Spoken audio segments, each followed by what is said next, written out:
Good afternoon. Happy Friday. Thank you for joining us for this 13 Plus FastCast. I'm Mary Coleman. We want to start with your weather, bringing meteorologist Corey Coates. Corey, I know you mentioned some of that heat yesterday. Still in the forecast? Yes, it is, right. I mean, we're going to see a little bit hotter temperatures. Already kind of feeling those hotter temperatures relative to what we saw yesterday. How about 103 already in Tucson, where we didn't even see it hit the triple-digit mark into our north and west, even hotter temperatures. How about 109, the latest reading in Casa Grande, nearing that 110 marker to our north and west. But a different story to our south and east, still looking at cooler temperatures, 86 in Sierra Vista, 94 Wilcox, 94 Douglas, and Safford nearing that 100-degree marker. Let's take you hour by hour, sticking in the triple digits through about 6 o'clock. Then when the sun sets, temperatures will dip back into the 90s and back into the mid-80s by the overnight hours as storm chances look to decrease, as well as the cloud cover. How about tomorrow? Expecting a similar day temperature-wise, what we saw today, 103, and really a ramp-up in temperatures for places out towards the west, 107 Ajo, 111 in Phoenix, and still, which has been the similar story of what we've been seeing, is a little bit cooler to our south and east with only 88 as the projected high for Bisbee, 92 for Sierra Vista. But that heat dome, right, we've been talking about, okay, it's going to get a little hotter. Here's why. If you have folks that you know in the middle of the country and the Mississippi Valley as well up in the Great Lakes region, they've been seeing very hot temperatures. That's because that heat dome has been sitting over there. That heat dome that's been giving them heat is going to greet us and move over the southwest and give us some heat, really starting this week, and especially on Sunday as that heat dome looks to move over us, really strengthen, move a little bit to our west, delivering some very hot temperatures this weekend into early next week. But that heat dome is going to weaken a little bit and move back off to the center of the country, and that should actually help cool us down by the end of next week. But that's not before, guys. We're going to see very hot temperatures. How about everyone here? The first three cities I have here, towns, Tucson, Marana, and Ajo, all getting hotter by the day into Monday, up to 107 for Tucson, up to 109 for Marana, and up to 112 for Ajo. So the farther west you move, the more heat you'll feel. But a place like Bisbee, they're going to remain relatively unscathed from the extreme heat. Yeah, it'll ramp up just a bit, but of course they got a little elevation to help them out there, where temperatures will only get up to 94 for their Monday. This is just in over I think 30 minutes ago or so. Now that watch has been, Mary, now it's an excessive heat warning. How many times have I said that this summer? Hopefully, Mary, this is the last time this is enacted Fingers in crossed. our region. Yeah, I know. And so this does include cities like Tucson, up I-10 through Casa Grande, and Phoenix. So it includes most of Pima, Santa Cruz, a lot of Pinal, almost all of Maricopa and Yuma. But it does exclude, Graham, Cochise, and Greenlee counties. So this excessive heat warning, you'll see the hottest temperatures will run from Sunday morning through Tuesday evening. We're in the warned region. In our area, temps will get up to 108 with the hot temperature impending, and really the hot temperatures we're really seeing today. Never a bad idea to have the knowledge of where the cooling centers are, the 6 locations within the Tucson area there. Make sure to stay cool with all these very hot weather. And I did talk about a bit of a cool down of that heat and that cool down, but it's starting to show on Tuesday a little bit of a downturn in the temperature, maybe a sign of things to come. In terms of your storm chances, right, they'll peak in the next 5 days. None of them are going to be very high, 30% chance for today. You can see those storms already popping out.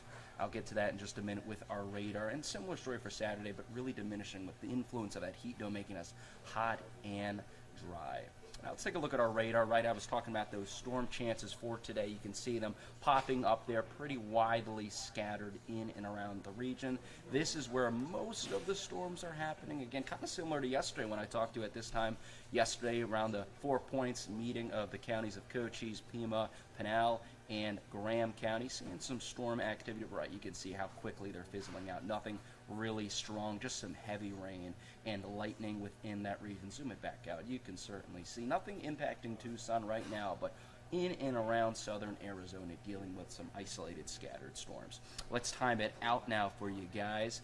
At about, let's say, the next hour or so, you can see these storms probably strengthen to their peak intensity and how widespread they are, starting to diminish by the late rush hour dinner time hour, but still sticking around though through the overnight hours. There's a little push of moisture trying to get going in and around the Tucson area, really still sticking around there in northern portions of our viewing area during the overnight hours. And then we clear out through the overnight hours tonight. And then tomorrow, say around noon, is when we could start to see these storms pop up, similar to what we saw today in terms of how widespread they are.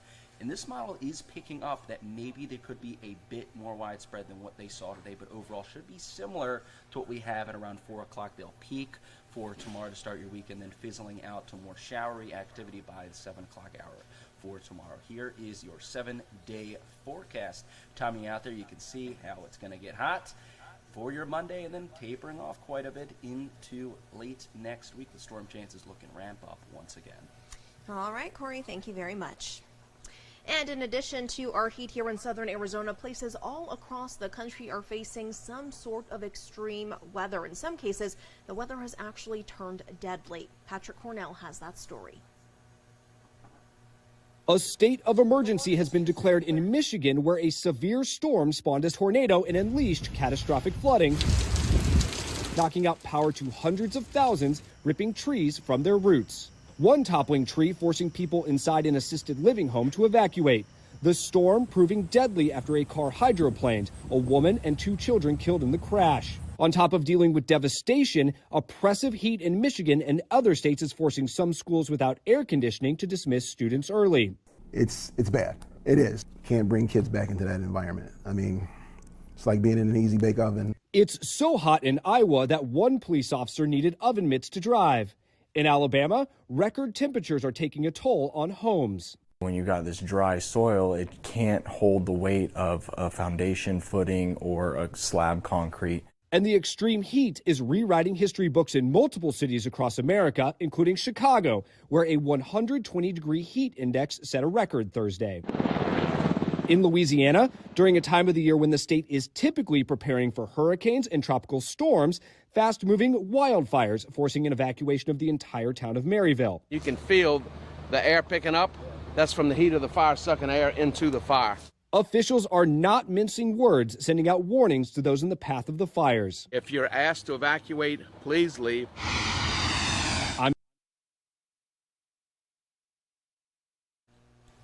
And we have breaking developments following the crash of a military jet this morning in San Diego. Marine officials confirmed one of their pilots was killed in the crash near Miramar. The service said the pilot was the only person aboard the combat jet, which was an F-18 Hornet.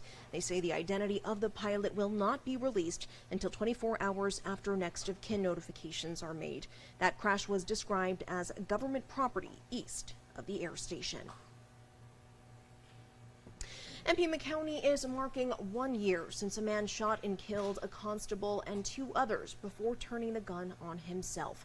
13 News reporter Sabria Reed explains what's now being done to keep constables safe and better protected in the field. Every day, Pima County constables are looking for ways to improve safety for our elected peace officers. They say it starts with their presence in our neighborhoods. Take a look at this. An operations update out earlier this year shows constables are using standard uniforms. They also have protective vests, tasers, body cameras, radios, and also 3 newly marked cars.